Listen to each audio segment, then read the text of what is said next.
विश्वकै शक्तिशाली अमेरिकी फाइटर विमान दुर्घटनाग्रस्त, पाइलट सहित कैयौँको ज्यान गयो, अमेरिकालाई लाग्यो झड्का।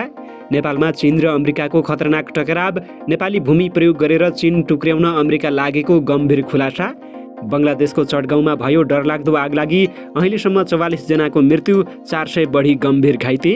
चीनले प्रशान्त महासागरीय देश सोलोमन टापुमा सैनिक क्याम्प गर्यो स्थापना, अस्ट्रेलिया र अमेरिकी सेनाको भयो भागाभाग।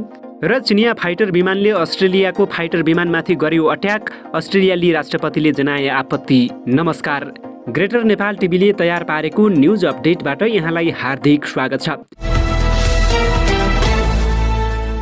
यो सबै सरसल्लाह गर्न प्रधान सेनापति र शेरबहादुर देउवालाई बोलाइएको हो। नेपालभित्रबाट तिब्बत स्वतन्त्रताको कुनै गतिविधि हुने हो भने त्यसको प्रतिक्रिया ताइवानमा चीनले जसरी देखाउँछ नि त्योभन्दा 10 गुणा ठुलो प्रतिक्रिया यहाँ देखाउँछ उसले। किन तिब्बत त्यति महत्त्वको चाहिँ क्षेत्र हो उसको निम्ति। ताइवान के होइन, ताइवान त एउटा भूभाग हो, एउटा टापु हो होइन, चीनको टापु हो एउटा।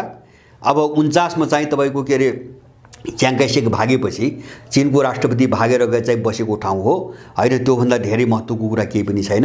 अब तिब्बतको धेरै ठुलो महत्त्व छ, त्यसकारणले गर्दाखेरि तिब्बत विरोधी गतिविधि हुनासाथ तपाईँको चीनले न नेपाल भन्नेवाला छ न तपाईँको इन्डिया भन्नेवाला छ, कसैले पनि उसले बाँकी राख्नेवाला छैन। नेपालका लागि अमेरिकामा नियुक्त भएका राजदूत श्रीधर खत्रीले अमेरिकामा बसेर सबभन्दा पहिले काम के सुरु गरे, त्यहाँ नेपालमा ककस बिउताउने। त्यो ककस नेपालमा बिउताएर जस्तो दलीयता जो संरचना छ नि यसलाई निषेध गर्दै जाने र अमेरिकी मोडेलको ककसलाई प्रभावशाली बनाउने एउटा त्यो खेल सुरु भएको छ हैन। त्यो त्यही एमसीसी सम्झौता अनुसार भइरहेको छ। दोस्रो चाहिँ तपाईँको प्रयास जस्तो दुई दलीयताको बहस यहाँ सुरु भएको छ, केपी ओलीले पनि उठाए, बिस्तारै बिस्तारै उठिरहेछ। यो दुई दलीयता के भन्छ भने नेपाललाई अमेरिकन मोरालिटीमा लैजाने कोसिस हो। त्यसमाथि इन्डियनहरूको त्यो आपराधिक मनोवृत्तिलाई पश्चिमाहरूले कहाँ प्रयोग गरिरहेछन् त भन्छ भने जन्मको आधारको नागरिकता ऐनलाई प्रोत्साहन दिएर सबै विदेशीलाई नागरिकता दिलाउने। जस्तो अस्ति भर्खर अमेरिकी उपमन्त्री आइन् नि, हजुर हजुर जिया, उनले के भनिन्, तिब्बतीहरूलाई चाहिँ तपाईँको नागरिकता दिनुपर्छ भन्ने कुरो उठाइन्, अथवा नागरिकता सरहको परिचय पत्र दिनुपर्छ भन्ने कुरो उठाइन्। किन जन्मको आधारको नागरिकता ऐनले त तिब्बतीयनहरू पनि हकदार त भए। अब उनीहरू पनि नेपालमै जन्मेका छन्। तपाईँको सन् 1960 देखि नेपाल आएर बस्न थालेका तिब्बतीयनहरू, त्यसपछि त उनको त पुस्तौँ पुस्ता बितिसकेको छ। इन्डियनले पाउँछ भने तिब्बतीले किन नपाउने। नेपालमा जबरजस्ती एमसीसी पास गरेर नेपाललाई धम्की दिइरहेको अमेरिकालाई झड्का लागेको छ। अमेरिकी जलसेनाको लडाकु विमान दक्षिणी क्यालिफोर्नियाको महाबे मरुभूमिमा दुर्घटनाग्रस्त हुँदा त्यसमा सवार पाइलटको मृत्यु भएको छ। FA-18E सुपर हार्नेट अपराह्न 2:30 बजेतिर ट्रोना नामक सहरमा खसेको जलसेनाले जनाएको छ। पाइलटको नाम खुलाइएको छैन र दुर्घटना कसरी भयो भनी जलसेनाले विस्तृत विवरण पनि उपलब्ध गराएको छैन। जमिनमा कोही पनि घाइते नभएको बताइएको छ। उक्त क्षेत्रमा हालैका वर्षमा दुर्घटनामा परेको यो चौथो विमान हो। बोइङ कम्पनीको यस विमानलाई अमेरिकी जलसेनाको अग्रणी लडाकु विमान मानिन्छ। यसको उच्चतम गति 1200 माइल प्रति घण्टा रहेको छ। यो विमान हालैको सुपरहिट फिल्म टप गन मेभरिकमा पनि देखिएको छ। नेपालमा सरकार परिवर्तनसँगै फरक शक्ति राष्ट्रको सक्रियताले यसभित्रका भित्री पाटाहरू खुल्दै जान थालेका छन्। केपी शर्मा ओली प्रधानमन्त्री हुँदा चीनको सक्रियता निकै बढेको छर्लङ्ग थियो। उनले चीनसँग महत्त्वपूर्ण सम्झौताहरू पनि गरेका थिए। चिनिया कम्पनीहरू नेपालको पूर्वाधार निर्माणमा धमाधम आए। ओली प्रधानमन्त्री हुँदा सगरमाथाको विषय फेरि उठ्यो, तर ओली सरकार मौन बस्यो। जब शेरबहादुर देउवा प्रधानमन्त्री बने तब चीनसँगको सीमा समस्याको विषय खोतलियो।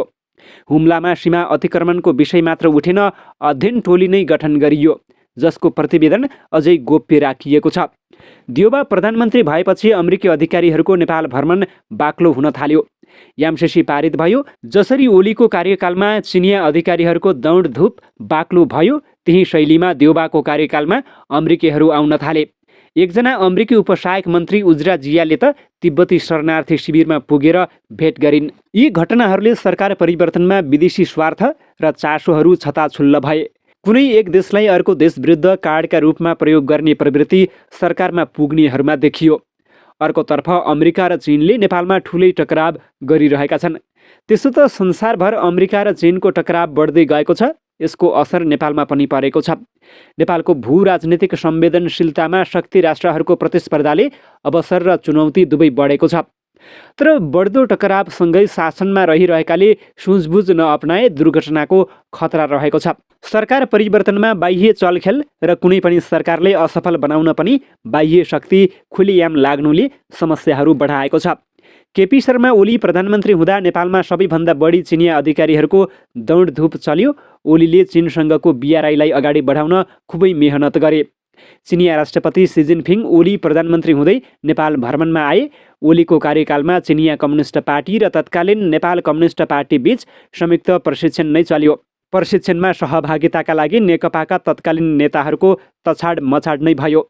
नेपालको इतिहासमै यसअघि कहिल्यै नभएको चीनको चहल पहल नेपालमा देखियो। चिनिया कम्पनीहरूले विभिन्न परियोजनाको जिम्मेवारी पाए।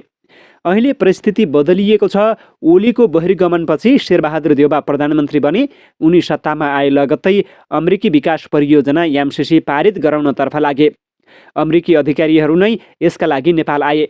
शीर्ष नेताहरूलाई दबाब दिएको खुल्यो। एमसिसी पारित भयो। त्यसपछि अमेरिकाले थप आर्थिक सहयोगको घोषणा गर्यो। यी घटनापछि चीन आक्रामक रूपमा प्रस्तुत हुने सङ्केतहरू देखिएका छन्। विगतमा कम्युनिस्टहरूलाई एक बनाएर चीनले आफ्नो उपस्थिति बढाउन सकेको थियो। उसले फेरि कम्युनिस्ट मिलाउने रणनीतिलाई गति दिन थालेको छ। नेकपा एमाले र नेकपा माओवादी केन्द्रका केही नेताहरू ओली र प्रचण्ड मिलाउन सक्रिय भएका छन्। ओली र उपेन्द्र यादवको भेट भइसकेको छ। माधव नेपालमाथि नेकपा यसमा एमालेसँगको एकीकरणको दबाब बढेको छ। यी दबाबहरू बढ्दै जाँदा आगामी चुनावसम्म घटनाक्रम नयाँ ढङ्गले विकास हुन सक्ने देखिन्छ। कम्युनिस्ट पार्टी फुट्न नदिन चिनिया अधिकारीहरू खुलेरै लागेका थिए। चिनिया राजदूत हाउ याङछी त्यतिबेला निकै सक्रिय भइन्। सामरिक रूपमा संवेदनशील ठाउँमा रहेको नेपालमा अमेरिका र चीनको टकराव स्वाभाविक पनि हो। तर यो टकराव पेचिलो बन्दै जाँदा आन्तरिक राजनीति अस्थिर बन्न सक्छ। ओलीले खुलेआम अमेरिकी सक्रियताको विरोध गरेका छन्। उनले अमेरिकी मन्त्री जियाले गुम्बामा स्कटिङ सहित भेटेको विषय उठाएका छन्। पूर्व प्रधानमन्त्री र प्रमुख प्रतिपक्षी दलका नेताले यो विषय उठाउनु सामान्य विषय होइन।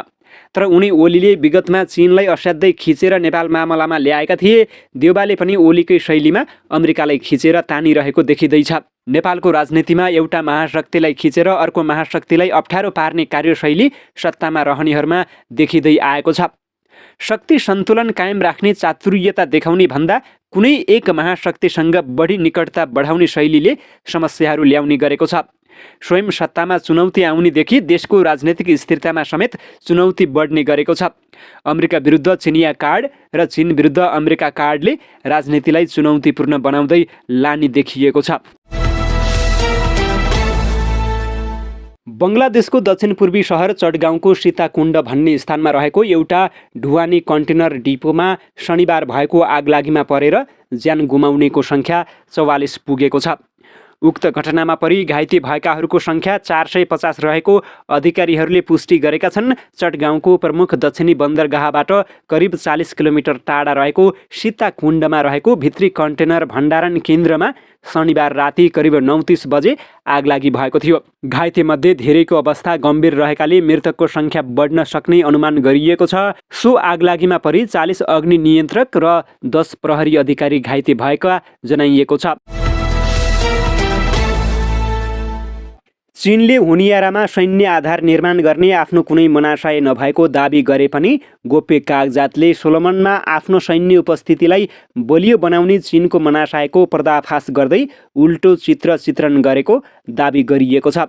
हालै लिक भएको गोप्य दस्तावेजले सो कुरा पुष्टि गरेको छ, जुन चिनिया विदेश मामिला मन्त्री वाङ यीले दक्षिण प्रशान्त महासागरका 8 देशको भ्रमण गरेपछि बाहिर आएको हो। चिनिया विदेश मन्त्रीले दुई देशबीचको सम्झौताको उद्देश्य सोलोमन टापुलाई आफ्नो प्रहरी बलको कानुन कार्यान्वयन गर्ने क्षमताको स्तर वृद्धि गर्न मद्दत गर्नु रहेको बताएका छन्। यसबाहेक वाङले भने यो सम्झौताले सोलोमन टापुलाई यसको प्रहरी र कानुन परिवर्तन क्षमताहरू सुधार गर्न र सोलोमन टापुहरूलाई यसको सामाजिक सुरक्षालाई अझ राम्रोसँग सुरक्षित गर्न सहयोग गर्ने उद्देश्य राखेको छ। यद्यपि यो मुद्दाले अझै पनि अस्ट्रेलिया साथै युरोप र अमेरिकामा चिन्ता बढाएको छ। सोलोमन टापु चीनको योजनाको पहिलो लक्ष्य होइन। यसअघि सन् 2017मा चीनले पूर्वी अफ्रिकी राष्ट्र जिबुतीमा आफ्नो पहिलो विदेशी बेस स्थापना गर्यो र आफ्ना दुई प्रमुख सुरक्षा साझेदारहरू रुस र पाकिस्तानसँग नियमित सैन्य तालिम आदान प्रदान गरेको ताइपेई टाइम्सले उल्लेख गरेको छ। विगत केही वर्षदेखि चीनले सार्वजनिक सुरक्षा र प्रहरी आदान प्रदानको नाममा अफ्रिका, मध्य र दक्षिण अमेरिका र दक्षिण पूर्वी एसियाका विकास उन्मुख देशहरूमा कानुन प्रवर्तनलाई तालिम दिइरहेको छ। विकासशील देशहरूमा चिनिया अधिकारीहरूको उपस्थितिले यस क्षेत्रमा बेइजिङको प्रभाव र प्रवेशको पहुँचलाई पुष्टि गरेको ताइपेई टाइम्सले जनाएको छ। चीनले आफ्ना सेना र प्रहरी इकाइका सदस्यहरूलाई सल्लाहकारको रूपमा पठाउने र चिनिया विशेषताहरू सहितको कानुन प्रवर्तन र सुरक्षा सहयोगको अन्तर्राष्ट्रिय प्रणाली स्थापना गर्ने बताएको छ। प्रकाशनका अनुसार दक्षिण पूर्वी एसिया, अफ्रिका र ल्याटिन अमेरिकामा चीनको उपस्थितिले उनीहरूको सुरक्षामा खतरा पैदा गर्छ र त्यसमा संलग्न देशहरूको सार्वभौम सत्तालाई खलल पुर्याउँछ। चीनले विदेशी गुप्तचर भेला गर्न संलग्न उपकरणहरू पनि प्रयोग गर्न सक्छ, जुन विश्वव्यापी लोकतन्त्रको उल्लङ्घन हो। चिनिया लडाकु विमानले खतरनाक तरिकाले आफ्नो जासुसी विमानलाई रोकिदिएको आरोप अस्ट्रेलियाले लगाएको छ। अस्ट्रेलियाली रक्षा मन्त्रालयले आइतबार विज्ञप्ति जारी गर्दै मे 26का दिन दक्षिण चीन सागरमाथि सो घटना भएको बताएको हो। मन्त्रालयका अनुसार रोयल अस्ट्रेलियन एयर फोर्सको P-8 समुद्री निगरानी विमानलाई एउटा चिनिया J-16 विमानले अन्तर्राष्ट्रिय हवाई क्षेत्रमा अवरोध गरेको हो। त्यो अवरोधका कारण खतरनाक चालबाजी उत्पन्न भयो, जसले P-8 विमान र यसका चालकको सुरक्षामा खतरा पैदा गर्यो, विज्ञप्तिमा उल्लेख गरिएको छ। नवनिर्वाचित प्रधानमन्त्री एन्टोनी अल्बानिजले उचित माध्यमबाट आफ्नो सरकारले चीनसँग चिन्ता व्यक्त गरेको बताएका छन्। पछिल्ला वर्षहरूमा चीन र अस्ट्रेलिया बीचको सम्बन्ध चिसिँदै गएको छ।